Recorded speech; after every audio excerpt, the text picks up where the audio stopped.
മതേതരത്വത്തിന്റെയും ജനാധിപത്യ മൂല്യങ്ങളുടെയും വിട്ടുവീഴ്ചയില്ലാത്ത കാവലാളായി മുഖ്യമന്ത്രി വി.ഡി. സതീശൻ ഉയർന്നുവരുന്ന കാഴ്ചക്കാണ് സ്വാതന്ത്ര്യദിനാഘോഷ വേളകൾ സാക്ഷ്യം വഹിച്ചത്.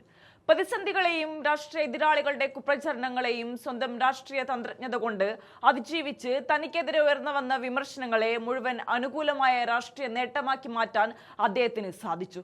സ്വാതന്ത്ര്യദിനാഘോഷ ചടങ്ങുകൾ ദേശീയഗാനമായ വന്ദേമാതരം ഒഴിവാക്കിക്കൊണ്ടുയർന്നു വന്ന വിവാദങ്ങളെ വളരെ കൃത്യമായി കൈകാര്യം ചെയ്തതിലൂടെ ഭരണപാടവത്തിലും ആശയപരമായ ദൃഢതയിലും താൻ ഏതൊരു വെല്ലുവിളിയെയും നേരിടാൻ പ്രാപ്തനാണെന്ന് അദ്ദേഹം ഒരിക്കൽ കൂടി തെളിയിച്ചിരിക്കുകയാണ്.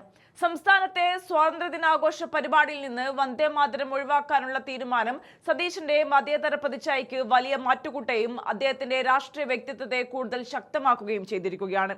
യു.ഡി.എഫ് സർക്കാർ ബി.ജെ.പിയുടെ രാഷ്ട്രീയ നിലപാടുകളോട് അടുക്കുകയാണെന്ന തരത്തിൽ പ്രതിപക്ഷമായ എൽ.ഡി.എഫ് തുടർച്ചയായി ഉന്നയിച്ചു പോന്ന ആരോപണങ്ങളുടെ മൂർച്ച പൂർണ്ണമായും നഷ്ടപ്പെടുത്താൻ ഈ ഒറ്റ പ്രവൃത്തിയിലൂടെ അദ്ദേഹത്തിന് സാധിച്ചു. ഡൽഹിയിലെ AICC ആസ്ഥാനത്ത് ചില നാടകീയ സംഭവങ്ങൾ അരങ്ങേറുകയും കോൺഗ്രസ് ഭരിക്കുന്ന കർണാടക, ഹിമാചൽ പ്രദേശ്, തെലങ്കാന തുടങ്ങിയ സംസ്ഥാനങ്ങളിൽ വന്ദേമാതരത്തിന്റെ മുഴുവൻ വരികളും ഔദ്യോഗികമായി ആലപിക്കുകയും ചെയ്തപ്പോഴും കേരളത്തിന്റെ സവിശേഷമായ രാഷ്ട്രീയ അന്തരീക്ഷവും മതേതര നിലപാടുകളും ഉയർത്തിപ്പിടിക്കാൻ സതീശൻ ധൈര്യം കാണിച്ചു. കേരളം ഔദ്യോഗിക ചടങ്ങിൽ ഇത് പൂർണ്ണമായും ഒഴിവാക്കുകയാണ് ഉണ്ടായത്. അതേസമയം തിരുവനന്തപുരത്തെ കോൺഗ്രസ് ആസ്ഥാനത്ത് പാർട്ടിയുടെ ഔദ്യോഗിക നയത്തിനനുസൃതമായി ആദ്യത്തെ 2 ഖണ്ഡികകൾ മാത്രം ആലപിച്ചു. ഔദ്യോഗിക പരിപാടിയിൽ വരികൾ മുഴുവൻ ആലപിക്കുമെന്ന് മാധ്യമപ്രവർത്തകർ നേരത്തെ ചോദിച്ചപ്പോൾ വ്യക്തമായ നിലപാട് വെളിപ്പെടുത്താതെ മുഖ്യമന്ത്രി ഒഴിഞ്ഞുമാറുകയായിരുന്നു.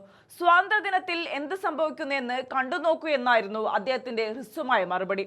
വിവാദങ്ങളിൽ അനാവശ്യമായി പ്രതികരിച്ച് ഊർജം കളയാതെ പ്രവൃത്തിയിലൂടെ മറുപടി നൽകുന്ന ഒരു പക്വതയുള്ള ഭരണാധികാരിയുടെ ലക്ഷണമാണ് അദ്ദേഹം അവിടെ പുറത്തെടുത്തത്.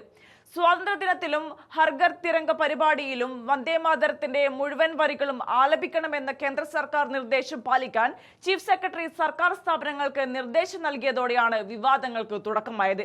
നേരത്തെ 2026 മെയ് 18-ന് വി.ഡി. സതീശൻ മന്ത്രിസഭയുടെ സത്യപ്രതിജ്ഞാ ചടങ്ങിൽ വന്ദേമാതരത്തിന്റെ 6 ഖണ്ഡികകളും പൂർണ്ണമായി കേൾപ്പിച്ചതും സർക്കാരിനെ വലിയ പ്രതിസന്ധിയിലാക്കിയിരുന്നു. എന്നാൽ ലോക്ഭവന്റെ തീരുമാനത്തെക്കുറിച്ച് തനിക്കോ സഹപ്രവർത്തകർക്കോ അറിവില്ലായിരുന്നുവെന്നാണ് മുഖ്യമന്ത്രി പിന്നീട് വിശദീകരിച്ചത്. ചീഫ് സെക്രട്ടറിയുടെ സർക്കുലറും PM ശ്രീ പദ്ധതിയിലെ അനുകൂല നിലപാടും ഉയർത്തിക്കാട്ടി യു.ഡി.എഫ് സർക്കാർ ബി.ജെ.പിയുടെ രാഷ്ട്രീയ നിലപാടിലേക്ക് നീങ്ങുകയാണെന്ന് സ്ഥാപിക്കാനാണ് എൽ.ഡി.എഫ് ശ്രമിച്ചത്. എന്നാൽ ഔദ്യോഗിക ചടങ്ങിൽ വന്ദേമാതരം ഒഴിവാക്കാനുള്ള തീരുമാനം വന്നതോടെ ആ വാദം നിലനിർത്താൻ എൽ.ഡി.എഫിന് പ്രയാസമായി. പാർട്ടിയുടെ നേതൃത്വവും മറ്റ് സംസ്ഥാനങ്ങളിലെ കോൺഗ്രസ് സർക്കാരുകളും ആ നിലപാട് ഒരുപോലെ പിന്തുടർന്നില്ലെങ്കിൽ പോലും കോൺഗ്രസ് ഹൈക്കമാൻഡ് നിർദ്ദേശിച്ചത് തന്നെയാണ് ഒടുവിൽ സതീശൻ സർക്കാർ ചെയ്തതെന്ന് ഒരു മുതിർന്ന കോൺഗ്രസ് നേതാവ് വ്യക്തമാക്കി.